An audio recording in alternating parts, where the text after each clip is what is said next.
There are thousands of open leagues available to enter any given day. Join one and get your share of the millions FanDuel pays out each week. Yep. Winnings, more millionaires. Daily fantasy sports glory. If you watch NFL games on Sundays, you see commercials for fantasy football sites DraftKings and FanDuel about as often as you see first downs. But now, after a DraftKings employee won $350,000 from a FanDuel contest, questions are being raised about the lack of regulation for these sports sites. Joining us now is WSJ gaming reporter Sarah Needleman. Hi, Sarah. Can you clarify for us exactly what happened that caused this guy to win $350,000? Well, this guy is an employee of DraftKings. He blogs for the DraftKings blog.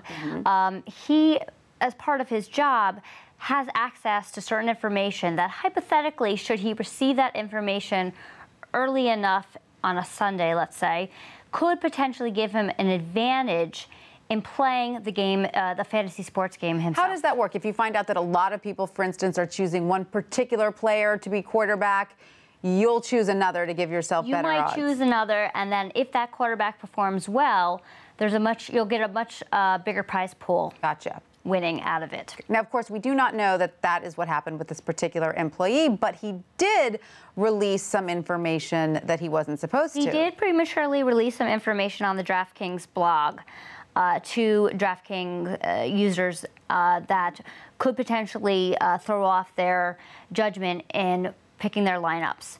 And this shows that he has access to certain information that if he were to use it earlier in the day before the lineups are locked in, could hypothetically give him an edge. Of course, all of this raises questions about regulation. None of this is regulated by the government. Do these sites even pay taxes?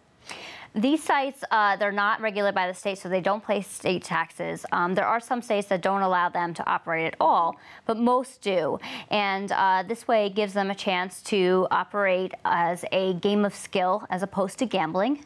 And that's how they get around the regulation. But that could change if regulators believe that, indeed, it does warrant oversight. Well, it certainly seems fishy that an employee from one site can win such a big pot by... Well, that's because the companies allow their employees to participate in contests run by other fantasy sports companies. They can't in their own companies, but they can participate in other companies. Exactly. And right now, as a result of this brouhaha, both FanDuel and DraftKings have issued temporary bans on employees from participating in the games or in the contests on the other company sites.